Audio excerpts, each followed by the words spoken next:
We're doing, folks? Rich Van Tassel with you, giving you our wild card game picks, and of course we are recording audio for Get Live Radio. The Saturday games: the Tennessee Titans 9-7. They finished the regular season. They were 3-5 on the road. Traveled to Kansas City to play the Chiefs. The AFC West winners were 10-6, 6-2 at home. Injuries for the visiting Titans: DeMarco Murray, running back, is out. Quentin Spain, guard, questionable. For the Kansas City Chiefs, Phillip Gaines, cornerback, is injury reserve. He's out. Albert Wilson, wide receiver, Tamba Ali, linebacker, Jarvis Jenkins, defensive tackle, are questionable. Rakeem Nunez Roches, a defensive tackle, is doubtful. Which Kansas City team is going to show up? They're favored heavily in this game. They are 8-point favorites. I'm a little surprised by that. Kansas City has had good times this year, and they've had bad times this year. They've sort of righted the ship towards the end. Let's see if they can continue that. Of course, Kareem Hunt is very big to that success. When he's running the ball, Alex Smith plays a lot better. And of course, it's all the auxiliary pieces around Alex Smith. Alex Smith quietly put together a good season. Should have had more consideration for MVP. May still be in it. I think the slide during the season hurt him a little bit. Went over 4,000 yards, 26 touchdowns to 5 interceptions. Quarterback play clearly favors the Kansas City Chiefs. You look at Marcus Mariota, 13 touchdowns to 15 interceptions this year. He's without DeMarco Murray. You're going to have Quentin Spain, who's potentially out. He's questionable. Of course, I usually expect them to go. They're going to rely heavily on Derrick Henry. They've got to take their chances and get guys like Rashard Matthews downfield. They've got to get Corey Davis, the first-round pick. They've just got to do it if they're the Tennessee Titans, because Kansas City is going to put up points. And at the end of the day, I don't see Tennessee being able to keep up, and I see Marcus Mariota being forced into some mistakes. Look for Marcus Peters to get turnovers, whether it's forced fumble or interceptions, and Kansas City walks away with this game. I like 31-13. I don't see the Tennessee Titans keeping pace at all. The night game on Saturday, the Atlanta Falcons 10-6. They finished the regular year, traveled to Los Angeles to play the Rams, who were 11-5. Another high spread in this game. The Rams are favored by 6. I'm very surprised by that, a young team.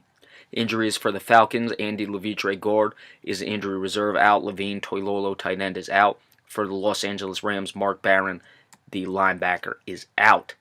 Atlanta is going to make it difficult for the Rams in this game. The Rams are going to look to control the ball, of course, with Todd Gurley to keep Matt Ryan off the field. That defense has come along at times. At times they've shown mistakes. At times they've given up a lot of points for the Rams. But at times they've been good under Wade Phillips. They're going to have to get pressure, look for them to exploit Andy Levitre being out. Atlanta has struggled with that at times, but they've started to find their way in the closing weeks of the regular season. Julio Jones, only 3 touchdowns through the regular year. Let's see what he can do against that Rams secondary, which is ball hawking. They make plays, they can make turnovers, but they can also give up big plays downfield. Jared Goff has to be proficient in this game.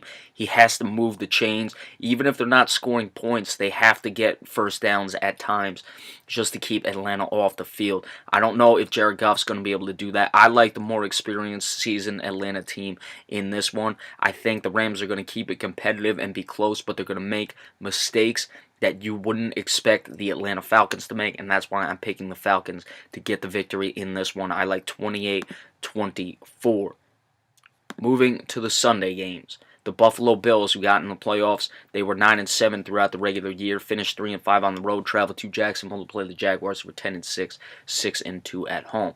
Injuries for the Bills, all questionable. LaShawn McCoy, they're going to need him, the running back. Deontay Thompson, wide receiver. Matt Milano, linebacker. Jordan Mills, offensive tackle. And Joe Webb, a backup quarterback who can also do things in the receiving game as well, however. And for the Jacksonville Jaguars, Allen Robinson, wide receiver, is injury reserve. Cam Robinson, offensive tackle. Aubrey Jones, defensive tackle. Marquise Lee, wide receiver, are out. TJ Yeldon, running back, questionable. Marquise Lee being out is going to be big in this game. Blake Bortles has been up and down. He's started to really tail off at the end of the year. I think Jacksonville clinched the division. As I've said many times with this team, they've gotten a little big for their britches. And I think that's what happened in this case. The defense gave up some big games against teams like San Francisco. Of course, improved under Jimmy Garoppolo, but let's keep an eye on that. Jacksonville has potential to even make a Super Bowl run with that defense. Buffalo, they're going to need LaShawn McCoy to play. Tyrod Taylor is going to have to move the sticks, as we just discussed with Jared Goff. That's critical in this game. But is he going to be able to do it enough? Are they going to be able to get the ball downfield? Charles Clay was their top receiver at tight end, didn't even have 50 receptions and 600 yards, but that's not how Buffalo plays. They're going to have a hard time moving against that Jacksonville defense. Buffalo's defense is pretty good. Really comes down to what Blake Bortles is going to show up in this game. I expect a good enough one with Leonard Fournette. The Jacksonville Jaguars come away with a 24-14 victory as the Buffalo Bills struggle to find the end zone. And then the Sunday night game, Carolina Panthers 11-5, 5-3 on the road, travel to New Orleans to play the Saints, who won the NFC South at 11-5. They were 7-1 at home. Injuries for the visiting Panthers: Trey Turner guard, Ladarius Gunter cornerback are out. Devin Funchess wide receiver, Matt Khalil offensive tackle, Derek Anderson quarterback are questionable. Derek Anderson is a backup quarterback.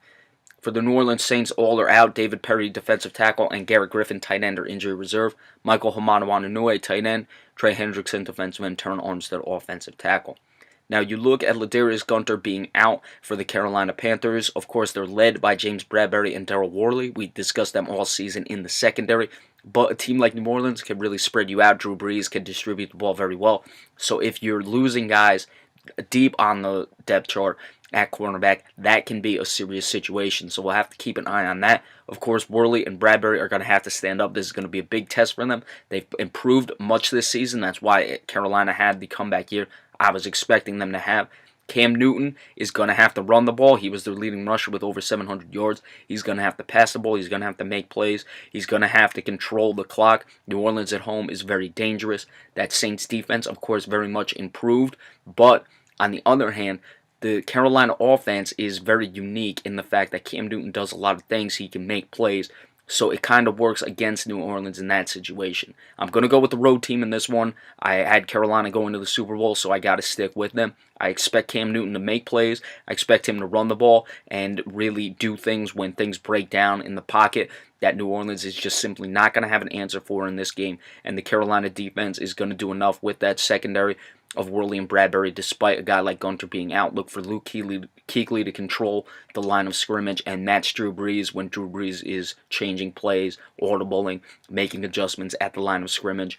And the Carolina Panthers come away with the victory in this one. I like relatively high scoring, but I'm taking 31-27. All right, when these games go final, be sure to check out my channel for the recap of them, of course. And we will see you next time. And, of course, we appreciate all subscriptions. Thank you.